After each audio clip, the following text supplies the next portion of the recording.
La Ribera de Chapala, nos queda poco tiempo, entonces lo vamos a ver a las carreras. También en esta zona descubrimos unos sitios muy interesantes, inclusive algunos que no habían sido registrados. Fácil la mitad de los sitios que estamos contemplando en el catálogo son sitios de los que no había ninguna referencia más que oral entre las comunidades. Por ejemplo este sitio de la familia que fue registrado en la zona de Mezcala, pues que realmente nos fue gracias a la ayuda de don Ezequiel Santiago, cronista de Mezcala, que pudimos conocerlo. La que sigue, por favor. Y que son, además, junto a este sitio, la Piedra de la Huida, son sitios que probablemente sean mucho más antiguos que todo lo que vimos. Se fijan, la iconografía es muy diferente, las figuras son muy burdas y muy abstractas, inclusive el tallado, lo que nos quiere decir que probablemente sean de un periodo más antiguo, probablemente del arcaico. El arcaico es el periodo entre la parte nómada de la historia de México y la parte donde se empiezan a domesticar las plantas. Entonces es un periodo de transición que no es muy bien conocido todavía en México. En algunas regiones es mejor conocido que otro, y en el occidente falta todavía mucho que saber de esta etapa. Es muy curioso que en Chapala tengamos estos sitios tan antiguos que podrían tener 6.000, 7.000 años, junto a otros sitios más recientes. La que sigue, por favor. Es un detalle de este sitio de la familia, que además hay otras imágenes más recientes en este mismo sitio, otros espirales y otro tipo de tallado. Se fijan, el tallado es muy burdo y se llama la familia porque para don Ezequiel representa una familia, un papá, mamá e hijo, ¿no? Pero realmente esta figura más del centro parece más una ave que un niño. Ya después, cuando lo comparas con otros sitios del occidente o de Mesoamérica, parece más un ave, no tanto un infante. Es muy curioso este caso. Además que es un sitio que se intentó saquear. La piedra la desprendieron de manera artificial del abrigo rocoso y se la intentaron robar. Pero como está muy pesada y como además entre 4 personas no se pueden mover, además no hay camino y el camino es muy difícil de subir, no se lo llevaron. Si hubieran podido subir un burro, se lo llevan. Así de simple. La que sigue, por favor. Otros sitios interesantes que después vamos a ver son de la Zapotera. Es un sitio donde tenemos otras representaciones arquitectónicas o cartográficas, y junto con la Roseta son de los pocos sitios que tienen esas características en Jalisco, que los hace comparables a estos sitios de Guanajuato y Michoacán que ya habíamos visto, como Zaragoza o Plazuelas, y que además son poco comunes en todo Mesoamérica. Entonces nos quieren decir que estos son rasgos culturales muy particulares del occidente. La que sigue, por favor.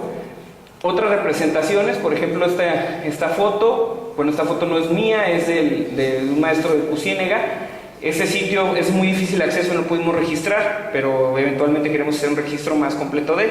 Lo interesante es la figura, parece una calavera, pero en realidad representa una deidad de la muerte. Si se fijan, está en cuclillas, representa a una deidad muerta dando a luz.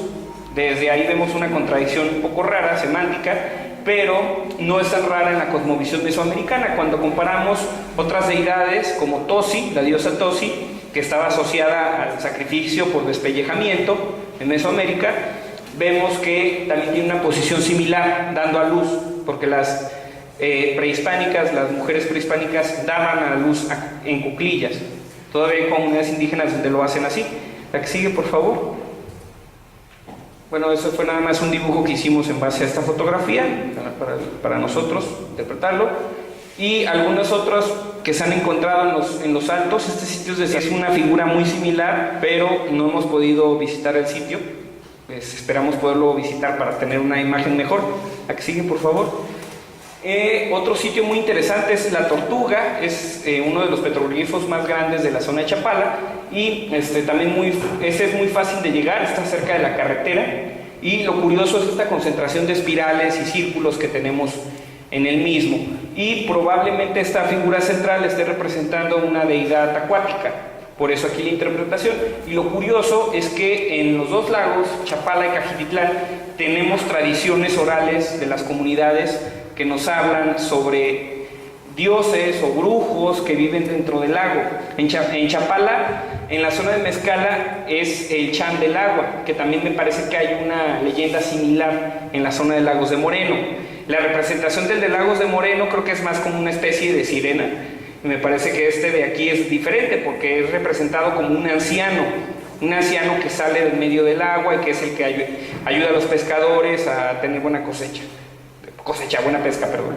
Y en el caso de Cajititlán tenemos la bruja Maquis o Machis, que siempre ha sido una tradición muy arraigada en la comunidad y que se asociaba también como un ser que vivía en el fondo de la laguna y podía ser o de mal agüero o benéfico para los pescadores, según cómo estuviera de humor.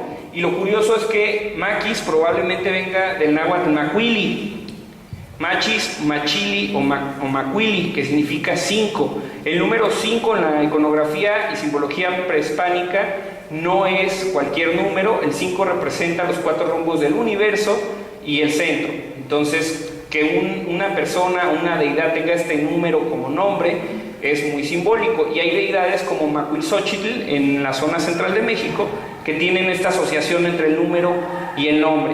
En el caso del Chan del Agua es difícil saber de qué significa el nombre, pero probablemente venga de Atlinchan o lugar donde mora el agua, que sería un nombre de origen náhuatl. La que sigue, por favor. Bueno, esa ya lo habíamos hablado, de la figura central, una imagen actual de la figura, de la tortuga. La que sigue. Este sitio de la Zapotera es muy complejo, aparte de este plano que ya habíamos visto de la pirámide, tenemos algunos elementos antropomorfos como estos, que son muy curiosos. La gente les dice los Saiyajines, a estos de aquí, obviamente por los pelos parados, pero es la maravilla de la fotogrametría que nos permitió hacer este tipo de registro y que nos permitió hacer una interpretación más concisa del mismo. ¿La que sigue? Un detalle más claro del petrograbado principal de la Zapotera, y aparte del basamento piramidal que está claramente representado al centro, tenemos otras imágenes que podrían ser cartográficas, como una representación de un río. Tenemos varios antropomorfos, otra vez uno con cuernitos, estos cuernos que ya vimos en varios sitios, y además tenemos la representación. Había un cronista de Ocotlán que mencionaba que esta figura era una tortuga. Obviamente no puede ser una tortuga porque tiene cola larga y está retorcida. Es más probable que sea un tlacuache, porque además el tlacuache es un animal muy simbólico en las tradiciones orales de varios grupos indígenas, en especial de los huicholes, de los coras. No sería raro que en el occidente, en zonas como Chapala, también fuera una figura importante en sus leyendas. Entonces, además está representada grande, quiere decir que el protagonista de este cuento es el tlacuache. ¿Qué nos quiere decir sobre el tlacuache? Es lo que es difícil interpretar. Pero tenemos una representación de una ciudad, probablemente de un sacerdote, de un tlacuache y de un río. Entonces, habrá que echarle imaginación a ver qué nos dice el cuento. La que sigue, por favor.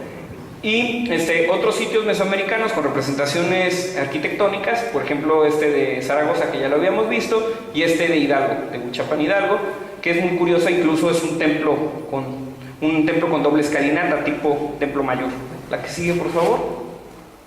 Algunas maquetas de cerámica que se han encontrado en la zona del Estado de México y en la cuenca. La que sigue. Esta es de Valle de Toluca. La que sigue. Y ya para ir cerrando, el caso de la Ojotera, porque aquí no vamos a acabar si vemos todos los sitios que vienen en el catálogo. La Ojotera fue uno de los casos más interesantes, y también pues más difíciles de registrar, de difícil acceso, no es fácil llegar. Lo curioso es que es el mayor monolito que tenemos de este tipo en toda la ribera. Es una piedra, para ponerles una idea, como de 1,5 metros de alto, más o menos, como de aquí hasta allá. Y es un monolito porque es una sola piedra. Pareciera una aglomeración de piedras, pero en realidad es una sola que se deformó. Entonces, lo curioso, además de la misma forma y el tamaño de la piedra, es la iconografía. La iconografía es muy compleja. La que sigue, por favor. Y podemos ver, aparte de grecas y espirales, tenemos dos símbolos muy raros aquí que los conocen en la zona como esqueletos de pescado. Lo curioso es que no tiene nada que ver con pescados, porque además una de las teorías de algunos de los cronistas era que estos esqueletos de pescado representaban lugares de pesca. El problema es que el sitio está como a 5 kilómetros del lago, detrás de un cerro, en un área boscosa, lejos de cualquier cuerpo de agua. Entonces no tiene sentido esta interpretación. De hecho, lo curioso es que este símbolo lo vemos en otras partes del occidente. La que sigue, por favor. Este símbolo en la mitología de los Coras representa la escalera del Padre Sol. Es una manera de representar la escalera por la que ascendió el Padre Sol en el origen de los tiempos desde el mar primigenio. Entonces este símbolo es muy recurrente entre los Coras y se suele asociar con estas representaciones que parecen como esqueletitos de pescado hacia un triángulo, porque representan la escalera y luego la montaña por la que ascendió el Padre Sol para llegar al cielo y iluminar y que inicie el tiempo y la vida. Entonces es muy curioso que tengamos este símbolo aquí y que además está cerca de Chapala, que Chapala obviamente como una zona lacustre, probablemente esté más asociada con un ser o con seres acuáticos o de la tierra o de la fertilidad. Entonces es muy curioso que tengamos un símbolo solar relativamente cerca, a unos kilómetros del mayor lago del país. Que sigue, por favor. Y algunas representaciones de la escalera del Padre Sol entre los Coras, todavía hasta los 40, eran estas figuras que parecían pirámides, pero en realidad representan los escalones de cada una de esas escaleras. Entonces, lo curioso es que donde vemos, donde está el sitio emplazado, muy cerca, está este cerro, que es un cerro de origen volcánico, es un volcán extinto, pero es muy curiosa la forma del cerro, destaca en todo el paisaje y está a menos de 2 kilómetros del sitio. Lo curioso es que recuerda esta forma piramidal, entonces probablemente quiere decirnos que este sitio está asociado con el cerro, que el cerro es considerado un punto importante en la mitología local. Y por mi parte sería todo. No sé si tengan alguna duda, comentario, con gusto, sin miedo.